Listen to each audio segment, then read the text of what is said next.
और इन सभी विषयों में हमारा मार्गदर्शन करते हैं जाने माने असाध्य रोग निवारक गायत्री सिद्ध पंडित श्री लक्ष्मण दास रतन भारद्वाज जी। आइए सबसे पहले गुरु जी का स्वागत करते हैं और कार्यक्रम की शुरुआत करते हैं। गुरु जी नमस्कार। ये कार्यक्रम हम आपके लिए लेकर आए हैं दर्शकों, ताकि आप अपने जीवन के हर एक रोग को अपने आप से दूर रख सकें, और इस कार्यक्रम के माध्यम से जागरूकता लाने का हम प्रयास करते हैं, ताकि आप अपने शरीर में होने वाले हर एक छोटे से छोटे बदलाव को भी महसूस करके उसका उपचार कर सकें, ताकि आप कभी भी किसी भी रोग से त्रस्त ना रहे। और इसलिए हम कार्यक्रम शुरू करने से पहले आप सभी को याद भी दिलाते हैं कि जब भी आप इस कार्यक्रम को देखने बैठें तो कॉपी और पेन भी साथ में लेकर बैठें, ताकि जो भी नुस्खे, जो भी उपचार आपको बताए जाएं उनको आप लिख ज़रूर लें, ताकि आपके उम्र भर ये नुस्खे, उपचार आपके जहन में बने रहें और आप इनका सदुपयोग करते रहें। तो चलिए आगे बढ़ते हैं और शुरू करते हैं आज के मुख्य विषय पर चर्चा। गुरु जी, आज के इस अंक में हम आंतों को लेकर बात करेंगे।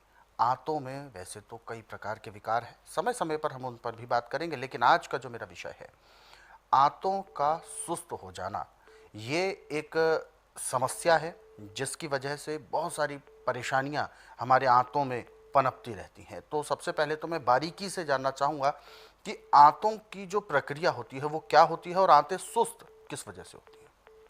देखिए, हमारी बड़ी और छोटी आंत दोनों मिलाकर 36 फुट लंबी है। अच्छा। जब हमारा खान पान ठीक नहीं है, लीवर पचा नहीं रहा, पैंक्री इंसुलिन नहीं बना रहे, और खाया पिया पेट में सड़ रहा, पित्त में तेजाब बढ़ रहा है, तो पखाना आंतों में सूख जाता है। सूखने से फिर जो उसकी सरकने की स्थिति थी वो पूरी नहीं होती, आंतें सुस्त पड़ जाती हैं।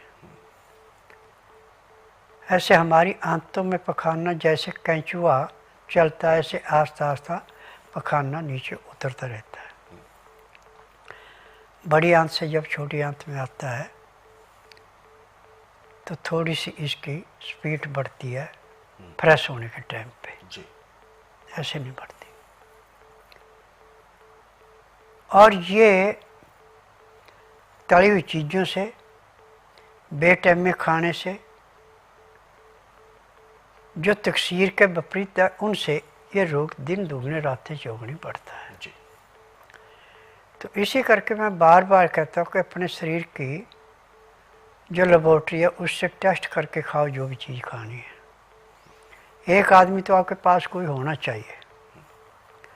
सूखी चीज़ है तो बाएं हाथ में लेके दिल पे रखो और दाएं हाथ सीधा कर दो।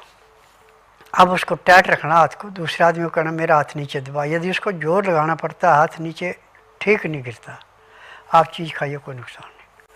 यदि आपका हाथ एकदम नीचे गिर जाता है, वो चीज़ खाएंगे आपको नुकसान होगा। पीने की चीज़ है तो गिलास में लेके रखें। जिस चीज़ को दिल स्वीकार नहीं करेगा उसमें आपका हाथ एकदम गिरेगा, जिसको स्वीकार करेगा उसमें हाथ नहीं गिरेगा। यदि हम इस ढंग से खाते हैं तो हम कभी ज़िंदगी में किसी डॉक्टर के पास जाएंगे नहीं, न कोई रोग होगा। परंतु जब रोग हो गया, आंतें सुस्त पड़ गई, तो इसका पूरे संसार में, मेडिकल में, आयुर्वेद में, यूनानी में, होम्योपैथी में कोई दवाई नहीं बनी है। इसमें आपको अपनी सूझबूझ से काम लेना है। पंसारी के पास जाके बी दाना ले आए। बी दाना थोड़ा सा मुंह में रख के उसको चबाते जाएं, लुगदी सी बन के उसको सड़कते जाएं। वो गोंद जैसा अंदर जाएगा और आंतें जो सुस्त पड़ी थी उनको चैतन्य करेगा। अब दिन में 2-3 बार आप इसको ले सकते हैं, तो फिर आपका आंतों का सुस्तपना खत्म होगा, आराम मिलेगा। और दूसरा इसका कि संतरा आप दिन में भी ले सकते हैं, रात को भी ले सकते हैं। संतरे का जूस निकालो,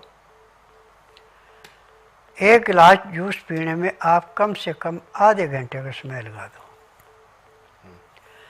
जब आप इस प्रकार संतरे का जूस पिएंगे, संतरे के जूस में लोहा तत्व, vitamin A, B, C, phosphorus, sodium, potassium बहुत ज़्यादा है। और ये भी अंदर से जाके कचरे को निकालता है। अब यदि आप दिन का खाना 12 बजे से पहले पहले खाते हैं, खाना खाते समय 2 गिलास गर्म पानी, लहसुन, प्याज, अदरक का रस मिला के पीते हैं, तो ज़िंदगी में कभी आपको किसी डॉक्टर हकीम के पास जाने की ज़रूरत नहीं, आपको रोग होगा ही कोई नहीं। परंतु यदि आप लहसुन, प्याज, अदरक से परहेज करते हैं तो काला या सिंधा नमक, काली मिर्च, नींबू का रस पी लें। तरीका यह है कि 2-4 गिराई खाना खाया, 2 घुट पानी पिया, फिर 2-4 गिराई खाना खाया, 2 घुट पानी पिया। पानी पीने में, खाना खाने में आप पूरा 1 घंटा लगाएंगे। खाना खाने के बाद दांतन को कूड़ा करके 5 मिनट के लिए वज्रासन बैठेंगे। फिर कम से कम 20 से 25 मिनट थोड़ी उठ के आप सैर करेंगे। फिर आप आधे घंटे के लिए सब आसन लेटेंगे। फिर 5 मिनट के लिए बाईं साइड करवट लेनी, 3 मिनट के लिए दाईं साइड करवट लेनी। फिर सब आसन लेट करके बाईं साइड को करवट लेके उठें। आपके शरीर में इतना हल्कापन आएगा, इतनी शरीर में चुस्ती आएगी जैसे आप 8 घंटे की निंद्रा पूरी करके उठे और आपका रोग समाप्त। ये ज़्यादा लंबा टाइम नहीं लगता इसमें। अब रात्रि के खाने का जो है, दिन अस्त होने से पहले खा लें, घंटा 1.5 घंटा पहले, तो सोने पे सुहागा। नहीं तो दिन अस्त होने के 1 घंटे के अंदर खा लें, फिर उसके बाद पाचन शक्ति कमज़ोर पड़ती, खाना पचता नहीं है। जो रात को 10-11 बजे या 12 बजे या 1 बजे खाना खाते हैं, वो ही ज़्यादा सज़ा भुगतते हैं। और खाना खाते जो पानी नहीं पीते, पानी पीते खाना खाने के घंटे 1.5 घंटे बाद, उनको रोग बड़े लंबे हाथों से लेता है। अब यहाँ पे चाहे डॉक्टर है, चाहे आयुर्वेद है, चाहे यूनानी है, चाहे होम्योपैथिक है, चाहे प्रकृति, सब कहते हैं खाना खाते समय पानी मत पियो, आपकी जठराग्नि जो ठंडी पड़ जाएगी। आप गर्म पानी पिएंगे, लहसुन, प्याज, अदरक का रस मिला के पिएंगे, तो आपकी जठराग्नि तो और तेज काम करेगी। ये एक मांस का टुकड़ा हमारा लीवर, जब इसको पानी नहीं मिलेगा सूखा, आप इसको रगड़ेंगे तो ये काम नहीं करेगा। जैसे खड़े पानी पे काई जमती है, ऐसे जो आपके खाने में चिकनाहट थी वो इस पर जम जाएगी और इसकी जो पाचन शक्ति थी वो मध्यम हो जाएगी, खाना पचेगा नहीं, आपको रोगों से जूझना पड़ेगा। आज पूरे संसार में मेरे विचार ना आयुर्वेद वालों से मिलते, ना होम्योपैथिक वालों से मिलते, ना नेचुरिस्टिका से, एलोपैथिक से बिल्कुल मिलते नहीं।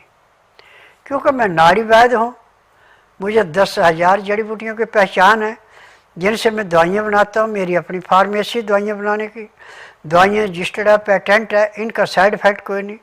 संसार में जिसका उपचार कहीं नहीं, उसका उपचार मेरे पास है।